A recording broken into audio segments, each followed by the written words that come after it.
نحمده ونصلي على رسوله الكريم اما بعد فاعوذ بالله من الشيطان الرجيم بسم الله الرحمن الرحيم رب اشرح لي صدري ويسر لي امري واحلل عقدة من لساني يفقهوا قولي۔ کتاب الاخلاص۔ نیت، اخلاص اور صدق، نیت اور اس کی حقیقت، اخلاص اور اس کی فضیلت، اخلاص کی حقیقت، ملاوٹ والے عمل کا حکم اور اس پر ثواب کا استحقاق، صدق اور اس کی حقیقت اور فضیلت، یہ ہیں اس کی مختلف فصلیں۔ تو آج ہم فصل اول سے شروع کریں گے، نیت، اخلاص اور صدق۔ ارباب بصیرت کو انوار القرآن سے یہ بات معلوم ہوئی ہے۔ ارباب جو ہے یہ رب کی جمع ہے۔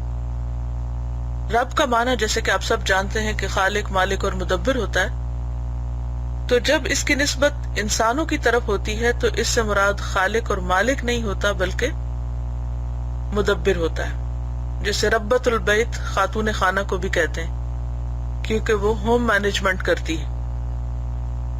تو ارباب بصیرت سے مراد وہ لوگ جو بصیرت رکھتے ہیں یا مالک کے معنوں میں کر سکتے ہیں، لیکن انسان بہرحال خالق نہیں ہوتا۔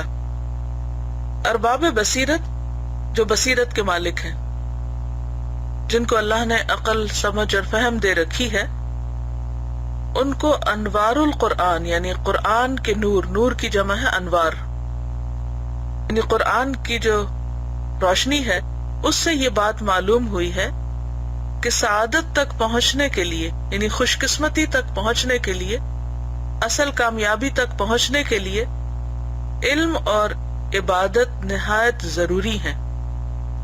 علم اور عبادت بہت ضروری ہیں، یعنی ان دو چیزوں کے بغیر انسان کامیاب نہیں ہو سکتا۔ دنیا میں سب لوگ ہلاک ہو رہے ہیں مگر علم والے، اور سب علم والے ہلاک ہوں گے سوائے عاملین کے، یعنی عمل کرنے والے، اور سب عمل والے ہلاک ہوں گے سوائے مخلصین کے، یعنی اخلاص والوں کے، اور مخلص بھی عظیم خطرے میں ہیں۔ تو اس سے اندازہ لگائیں کہ انسان کو کامیابی کے لیے کس قدر محتاط زندگی گزارنے کی ضرورت ہے۔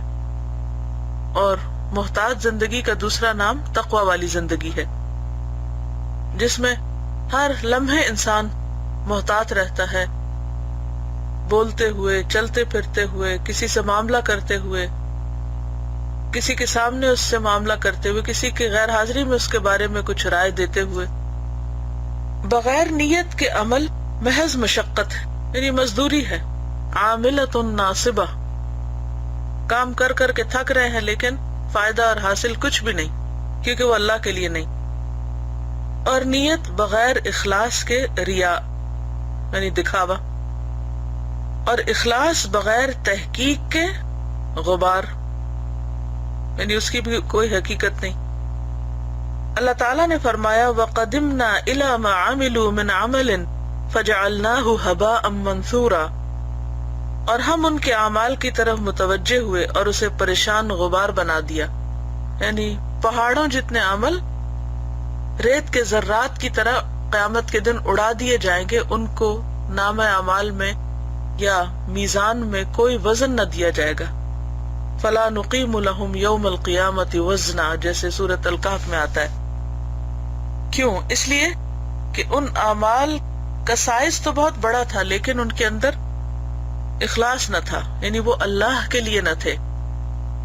میں نہیں سمجھتا کہ جو نیت کی حقیقت کو نہیں جانتا اس کی نیت کیسے درست ہو سکتی۔ یہ کہتے ہیں کہ میری سمجھ سے یہ بالا ہے کہ جس شخص کو یہ نہیں پتا کہ نیت کیا ہوتی ہے اور نیت کس طرح انسان کے اعمال میں اثر انداز ہوتی ہے، وہ پھر نیت ٹھیک کیسے کر سکتا ہے۔ اور اگر وہ اخلاص کی حقیقت نہیں جانتا تو اس کی نیت میں اخلاص کیسے پیدا ہو سکتا ہے؟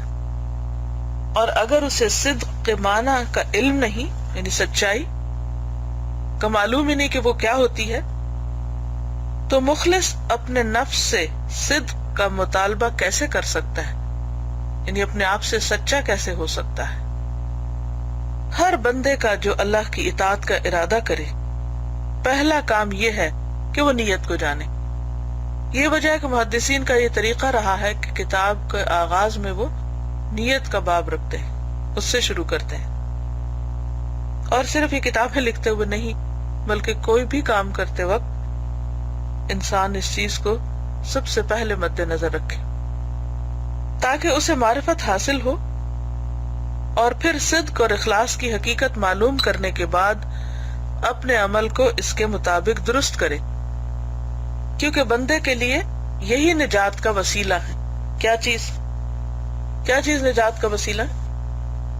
نیت کی درستگی، یعنی نیت کو جاننا، اخلاص کو جاننا، صدق کو جاننا، اور پھر ان کی حقیقت معلوم کرنے کے بعد اپنے عمل کو ان کے مطابق کرنا. اسی پر نجات کا انحصار ہے. اور اب ہم ان چیزوں کو 3 حصوں میں بیان کرتے ہیں. نیت اور اس کی حقیقت. اللہ تعالیٰ نے فرمایا وَلَا تَطْرُدِ الَّذِينَ يَدْعُونَ رَبَّهُمْ بِالْغَدَاةِ وَالْعَشِيِّ يُرِيدُونَ وَجْهَهُ، اور ان لوگوں کو نہ ہٹا جو اپنے رب کو صبح و شام پکارتے ہیں اور وہ اس کی رضامندی چاہتے ہیں. نوح علیہ السلام اور باقی جتنے بھی پیغمبر تھے ان سب کو یہ مسئلہ پیش رہا کہ انبیاء پر ایمان لانے والوں میں پہلے وہ لوگ تھے کہ جو دنیاوی اعتبار سے بہت سٹیٹس نہیں رکھتے تھے.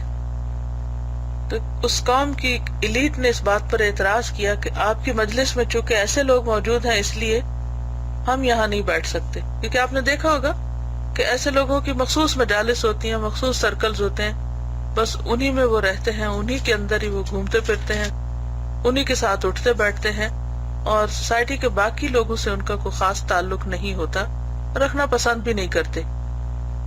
تو نبی صلی اللہ علیہ وسلم کے زمانے میں بھی مکہ کے جو قریش تھے، ان کے جو بڑے بڑے سردار تھے، ان کا مطالبہ بھی یہی تھا کہ آپ اپنی مجلس سے بلال کو، عمار کو، یاسر کو رضی اللہ عنہم اور اسی طرح کے باقی غلاموں کو اٹھا دیں تاکہ ہم آپ کے پاس بیٹھ کر آپ سے کچھ سیکھ سکیں. تو اللہ تعالیٰ نے فرمایا کہ یہ نہیں ہو سکتا. واضح طور پر آپ کو حکم دیا گیا کہ وَلَا تَطْرُدِ الَّذِينَ يَدْعُونَ رَبَّهُمْ بِالْغَدَاةِ وَالْعَشِيِّ، آپ اپنے سے ایسے لوگوں کو دور نہ کریں جو اپنے رب کو صبح و شام پکارتے ہیں اور ان کے اندر اخلاص ہے. یریدون وجہہ، اللہ کے ذکر کے پیچھے ان کی نیت کیا ہے؟ صرف اللہ کی توجہ چاہنا، اللہ کی محبت چاہنا.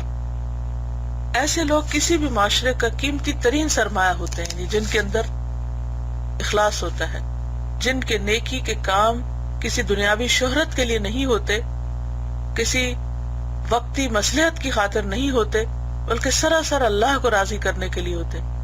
جس کسی انسان کو ایسی کوئی صحبت یا کمپنی نصیب ہو جائے اسے اس پر شکر گزار ہونا چاہیے، اور کبھی بھی اسے اس سے دور نہیں ہونا چاہیے، اسے اپنے سے دور نہیں کرنا چاہیے، کیونکہ وہ ذریعہ بن جاتے ہیں انسان کے اللہ کے قریب ہونے کا. ارادے سے مراد نیت ہے. حضرت عمر بن خطاب رضی اللہ عنہ نے نبی صلی اللہ علیہ وسلم سے ایک حدیث روایت کی. کہتے ہیں میں نے رسول اللہ صلی اللہ علیہ وسلم کو فرماتے ہوئے سنا کہ اعمال کا دار و مدار نیت پر ہے، اور ہر آدمی کے لیے وہی کچھ ہے جس کی اس نے نیت کی. تو جس کی ہجرت اللہ اور اس کے رسول کے لیے ہوئی تو اس کا اجر اللہ اور رسول کے ذمے ہے، اور جس کی ہجرت تحصیل دنیا یعنی دنیا حاصل کرنے کے لیے یا کسی عورت سے نکاح کرنے کے لیے ہوئی تو اس کی ہجرت اسی کے لیے ہے جس کے لیے ہجرت کی. حضرت ابو موسیٰ اشعری رضی اللہ عنہ نے کہا ایک آدمی نے نبی صلی اللہ علیہ وسلم سے عرض کی اے اللہ کے رسول صلی اللہ علیہ وسلم بتائیے، ایک آدمی بہادری دکھانے کو لڑتا ہے اور ایک آدمی قومی دھڑے کے لیے یعنی اپنی قوم کا نام بلند کرنے کے لیے، تعصب کے لیے، عصبیت کے لیے، اور ایک آدمی دکھلاوے کے لیے، اپنے آپ کو بڑی چیز یا بہادر نمایاں کرنے کے لیے. ان میں سے اللہ کی راہ میں کون سی لڑائی ہے؟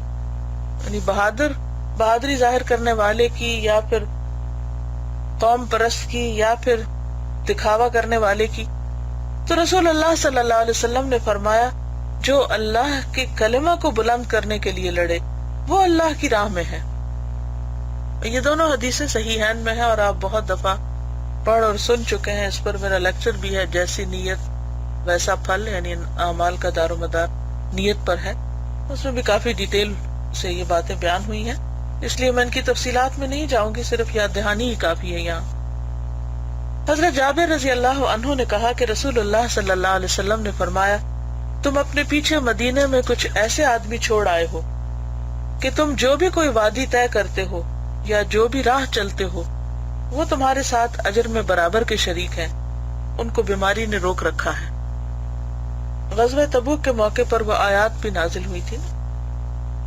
اگر سورۃ التوبہ آپ پڑھیں تو اس میں واضح طور پر آتا ہے کہ کچھ ایسے لوگ تھے کہ جن کے پاس سواری نہیں تھی اور وہ نبی صلی اللہ علیہ وسلم کے ساتھ جہاد پر نہیں نکل سکے تھے، لیکن انہیں اس بات کا بہت ہی رنج اور غم تھا. تو نبی صلی اللہ علیہ وسلم جب واپس آ رہے تھے تبوک سے تو راستے میں آپ نے لوگوں کو یہ بات فرمائی تھی کہ جو یہاں اس حدیث میں لکھی ہوئی ہے کہ تم اپنے پیچھے مدینے میں کچھ ایسے آدمی چھوڑ آئے ہو کہ تم جو بھی وادی طے کرتے ہو یا جہاں بھی جاتے ہو تمہارے ساتھ اجر میں برابر کے شریک ہے. ان کو بیماری نے روک رکھا، لیکن ایک اور جگہ آتا ہے ان کو عذر نے روک رکھا ہے. حبسہم العذر. سورۃ التوبہ کی آیت نمبر ہے 92. وَلَا عَلَى الَّذِينَ إِذَا مَا أَتَوْكَ لِتَحْمِلَهُمْ قُلْتَ لَا أَجِدُ مَا أَحْمِلُكُمْ عَلَيْهِ تَوَلَّوْا وَأَعْيُنُهُمْ تَفِيضُ مِنَ الدَّمْعِ حَزَنًا أَلَّا يَجِدُوا مَا يُنْفِقُونَ. تو بات یہ ہے کہ اللہ تعالی بندے کے ارادوں اور نیتوں اور اندر کے حالات کو جانتا ہے، لہٰذا وہ اسی کے مطابق ان سے معاملہ کرے گا. ابو کبشہ انصاری نے کہا کہ رسول اللہ صلی اللہ علیہ وسلم نے فرمایا، اس امت کی مثال 4 آدمیوں کی طرح ہے. ایک وہ ہے جسے اللہ نے مال اور علم عطا فرمایا اور وہ علم کے مطابق عمل کرتا ہے اور مال کو حق میں خرچ کرتا ہے. ایک وہ جسے اللہ نے علم دیا ہے مال نہیں، اور وہ کہتا ہے اگر میرے پاس مال بھی ہوتا تو میں بھی اس کی طرح اسے خرچ کرتا. رسول اللہ صلی اللہ علیہ وسلم نے فرمایا یہ دونوں اجر میں برابر ہیں. کون سے دونوں؟ ایک وہ جس کے پاس علم ہے اور مال بھی ہے اور وہ علم کے مطابق مال کو یعنی صحیح جگہ پر اچھی جگہ پر خرچ کرتا ہے. دوسرے کے پاس صرف علم ہے مال نہیں لیکن وہ نیت اچھی رکھتا ہے، تو اس اچھی نیت کی وجہ سے ان دونوں کا اجر برابر ہو جائے گا. ایک وہ ہے جسے اللہ نے مال دیا ہے اور علم نہیں، وہ اس میں پریشان ہے اور مال کو ناجائز طور پہ خرچ کرتا ہے کیونکہ پتہ ہی نہیں کہاں خرچ کرنا ہے.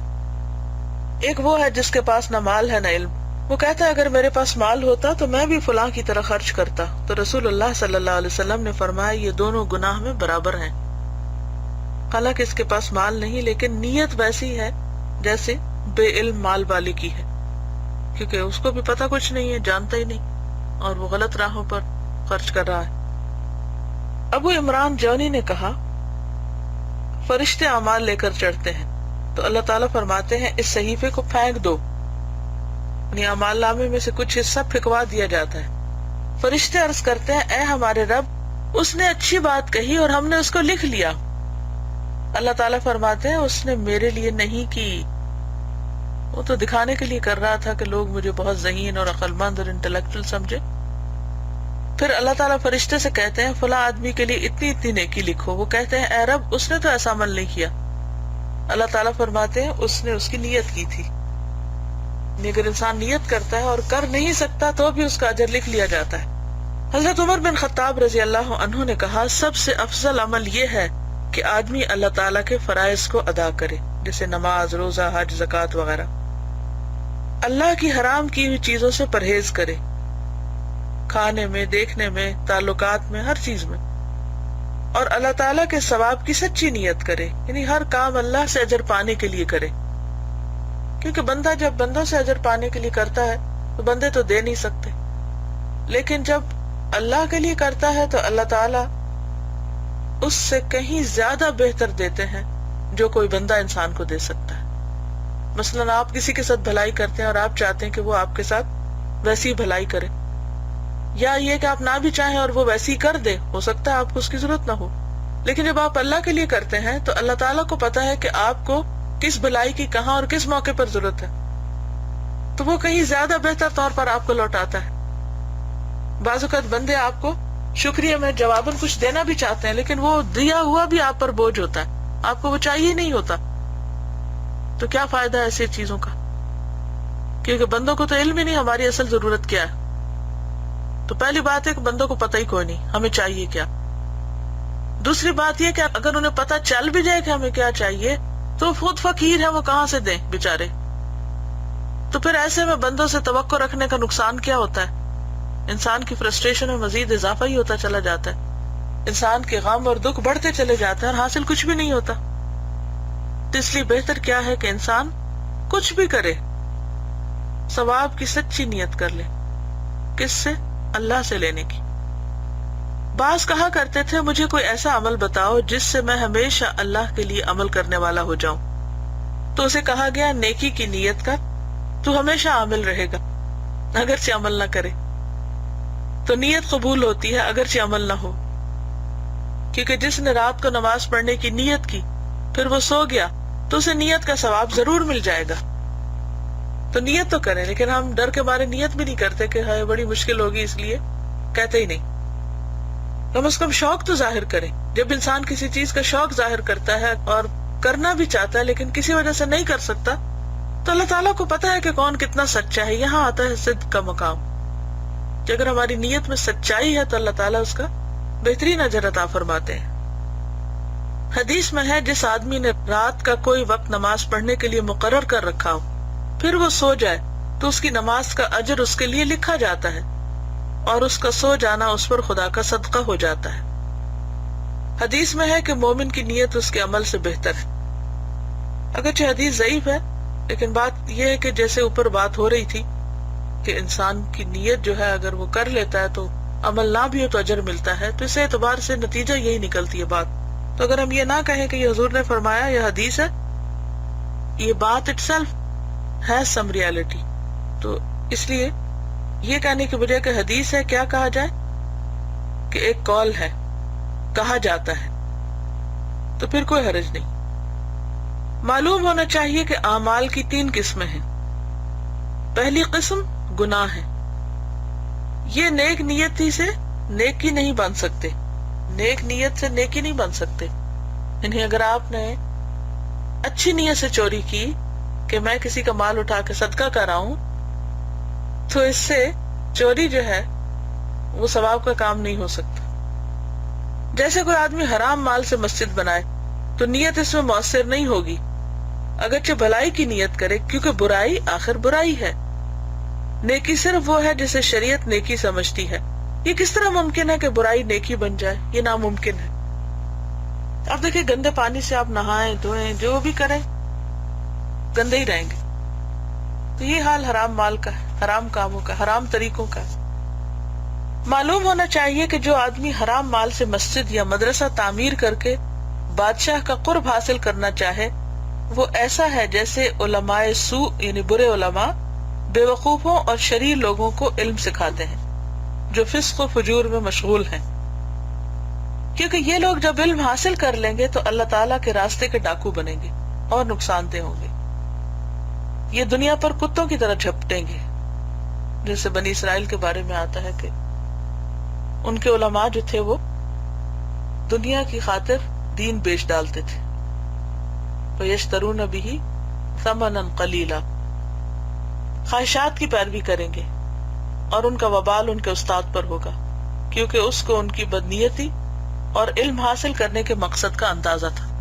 یعنی اگر کسی کے بارے میں یہ پتا ہو کہ اس کی نیت اچھی نہیں ہے اور یہ اس علم کو حاصل کر کے فتنہ فساد پھیلائے گا تو پھر انسان ایسے شاگرد کو قبول نہ کرے.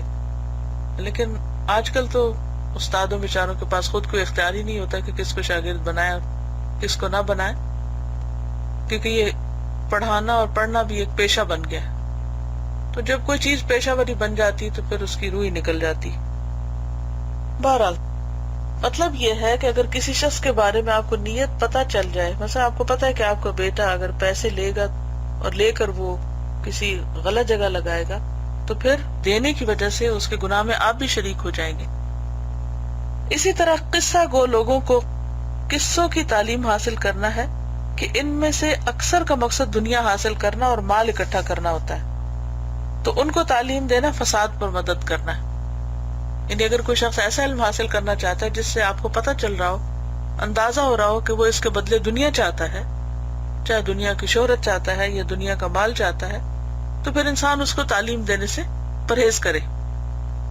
یا یہ ہے کہ علم کی وجہ سے اس کی اصلاح کرے، اور اگر اصلاح نہ ہو تو آئندہ مزید اس کو پھر لفٹ نہ کرائے. اور یہ تو آپ جانتے ہیں کہ اطاعت بھی اگر برے ارادے سے کی جائے تو وہ بھی گناہ بن جاتی ہے.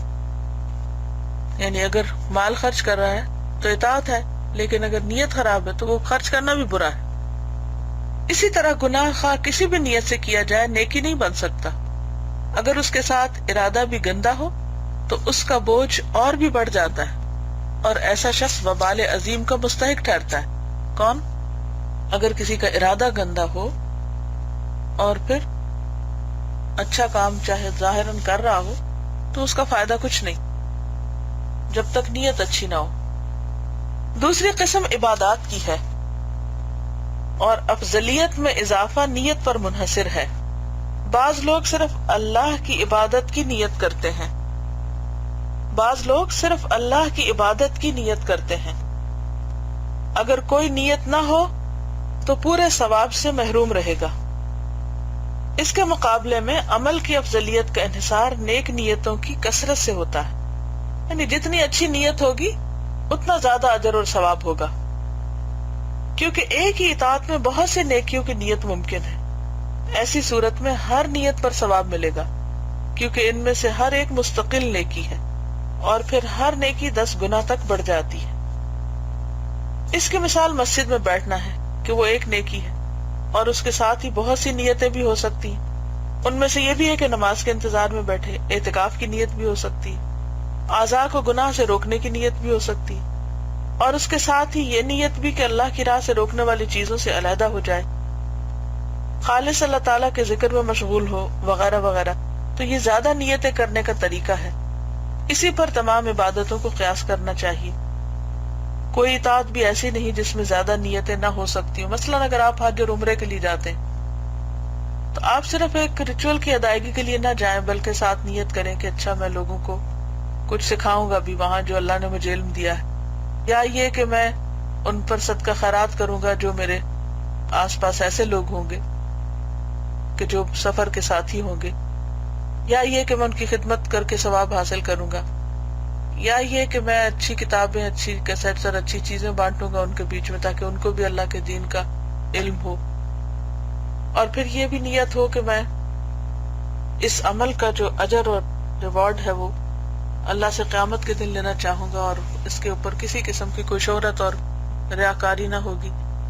تو جتنی بھی نیتیں انسان کرے گا اتنا ہی اجر ملٹی پلائی کر جائے گا.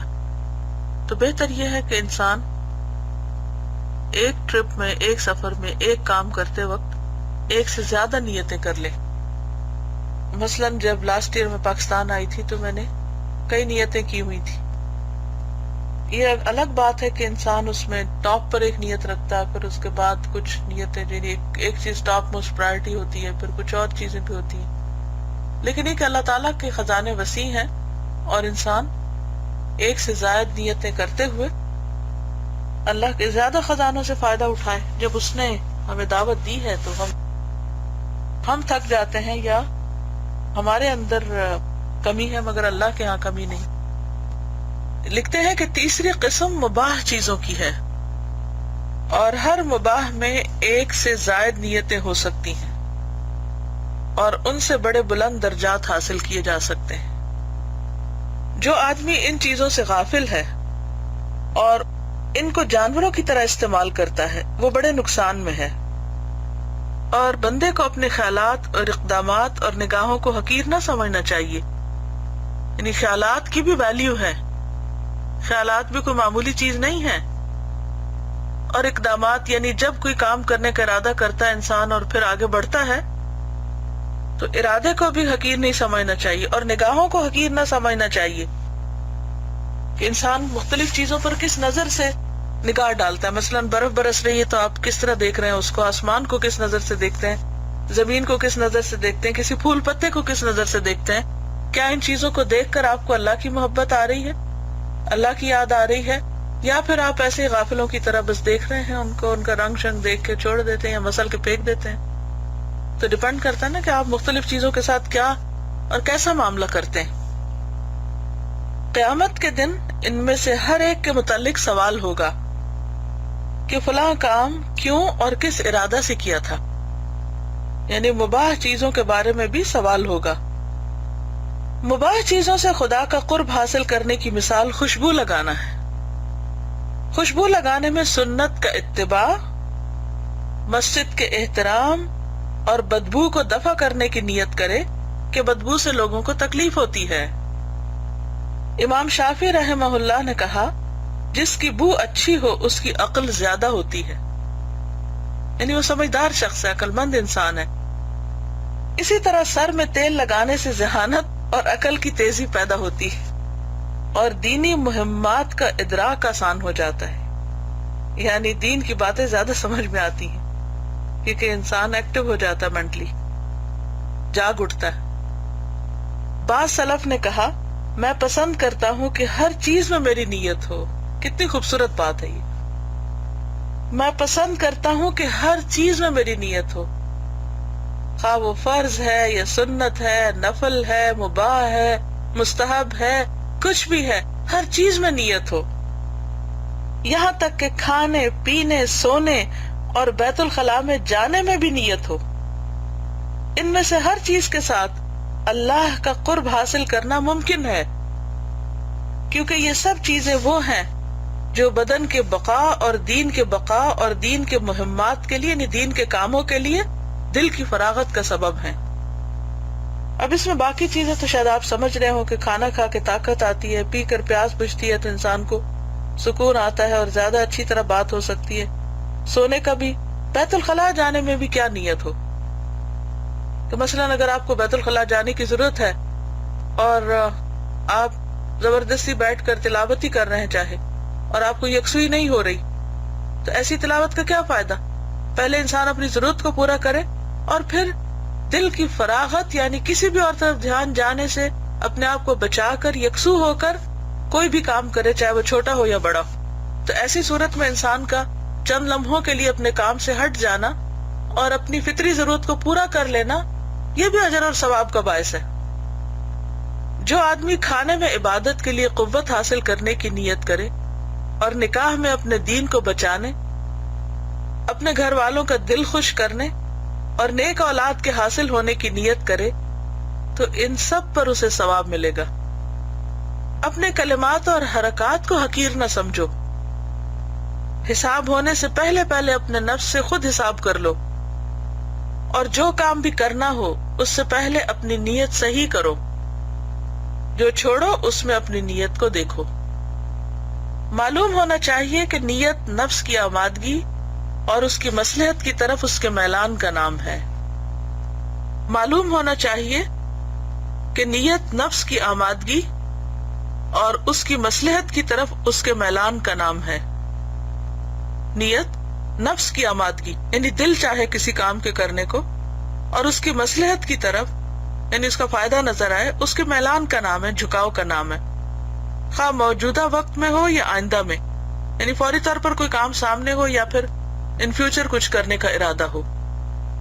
بعض جاہل کہتے ہیں کہ نیت کو اچھا رکھنا چاہیے تو وہ کھانا کھاتے وقت منہ سے کہتے ہیں میں نے اللہ کے لیے کھانے کی نیت کی، یا قرآن کریم کی تلاوت کے وقت کہتا ہے میں نے اللہ کے لیے پڑھنے کی نیت کی، اور وہ اسی کو نیت سمجھتے ہیں. حالانکہ ایسا نہیں ہے. نیت صرف دل کے آمادہ ہونے کا نام ہے، یعنی دل کی رغبت ہو جائے، بس یہ نیت ہو گئی. اور یہ اللہ تعالیٰ کی عنایت ہے. نیت اختیار کے تحت نہیں. یہ اہم بات ہے. یعنی ضروری نہیں کہ آپ سوچ کر ہی نیت کریں، بس جس چیز کی طرف آپ کا دل مائل ہو گیا، جھک گیا، جس وجہ سے آپ کام کر رہے ہیں، سمجھے وہی آپ کی نیت ہو گئی. بعض اوقات نیت بڑی آسان ہو جاتی لیکن کبھی بہت مشکل، اور عموماً اس آدمی کے لیے نیت آسان ہوتی ہے جس کا دل دنیا کے بجائے دین کی طرف مائل ہو. بہرحال نیت کے لحاظ سے لوگ چند قسم کے ہیں. بعض وہ ہیں جو خوف کی وجہ سے اللہ کی عبادت کرتے ہیں، بعض وہ ہیں جو امید کی وجہ سے نیت کرتے ہیں، اور ایک مقام ان دونوں سے بلند تر بھی ہے، اور وہ ہے اللہ کی عبادت اور اطاعت، اس کے جلال اور مستحق کے عبادت ہونے کی وجہ سے، یعنی اس کی نیت کرنا.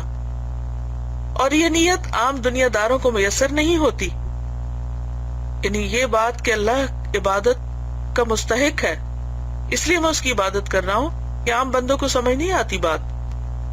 اس کو سمجھنے والے بھی بہت تھوڑے ہیں، چہ جائے کہ اس پر عمل کرنے والے. اس مقام والا اللہ کی محبت میں اللہ کے جلال پر غور کرنے اور اس کا ذکر کرنے کے علاوہ اور کچھ شغل نہیں رکھتا.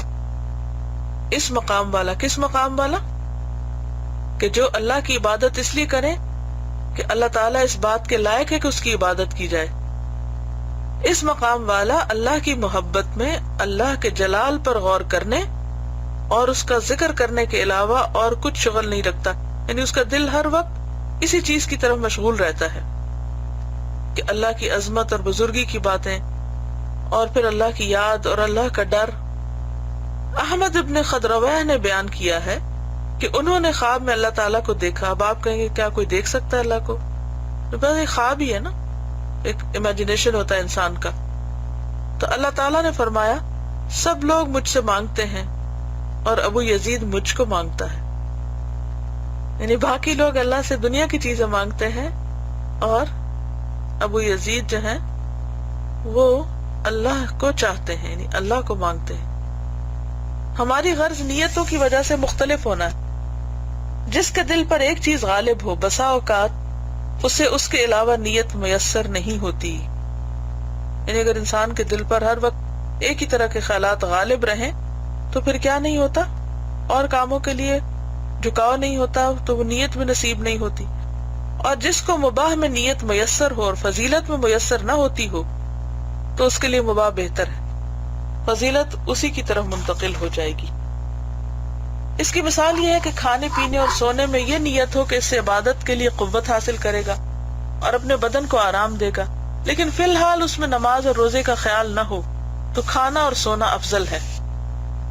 بلکہ اگر کثرت کی وجہ سے عبادت سے اکتا جائے اور معلوم کرے کہ اگر کچھ دیر آرام کر لے گا تو اس کی خوشی پھر لوٹ آئے گی، تو اس وقت اس کے لیے آرام کرنا عبادت کرنے سے بہتر ہے. حضرت علی رضی اللہ عنہ نے کہا دلوں کو آرام دو اور حکمت کے ساتھ ان سے کام لو، وہ بھی جسموں کی طرح تھک جاتے ہیں. بالکل درست ہے، کیونکہ سارا دن اگر انسان ایک ہی کام کرتا رہے تو وہ اکتا جاتا ہے. بعض نے کہا دلوں کو آرام دو، اس طرح وہ ذکر کو یاد رکھیں گے. اور یہ باریک نکات ہیں جو علماء کی مجالس سے حاصل ہوتے ہیں، کیونکہ طب کا ماہر کبھی گرمی والے کا علاج گوشت سے کرتا حالانکہ وہ بھی گرم ہوتا ہے، اور حاذق یعنی ماہر طبیب کا مقصد یہ ہوتا ہے کہ گوشت سے مریض کی قوت لوٹ آئے تاکہ علاج کو برداشت کر سکے. اسی طرح جنگ کا ماہر کبھی ہیلا کرتا ہے، آتا ہے نا متحرفا لقتال او متحیزا، سورۃ انفال میں آتا ہے، اور مقابل کے آگے بھاگ اٹھتا ہے تاکہ اسے کسی تنگ جگہ میں لے جائے. اللہ تعالیٰ کے راستے پر چلنا شیطان کے ساتھ جنگ اور دل کا علاج ہے. دیدور یعنی آنکھیں رکھنے والا آدمی اس راستے میں باریک چالوں کے لیے ٹھہر جاتا ہے جنہیں کمزور آدمی صحیح نہیں سمجھتا. یعنی بعض اوقات کسی کام کو وہ کچھ عرصے کے لیے روک دیتا ہے، دوسرے سمجھتے ہیں کہ وہ شاید اپنا نقصان کر رہا ہے، لیکن حقیقت میں وہ اپنے آپ کو ایک طرح سے بہتر طور پر آمادہ کر رہا ہوتا ہے کسی پہلے سے بہتر کام کے لیے. جس چیز کا علم نہ ہو اسے غلط نہ سمجھنا چاہیے یہاں تک کہ اس کے اسرار منکشف ہوں، یعنی ججمنٹل نہ ہوں، صبر سے کام لیں. تو اللہ تعالیٰ سے دعا ہے کہ اللہ تعالیٰ ہمیں عمل کی توفیق عطا فرمائے.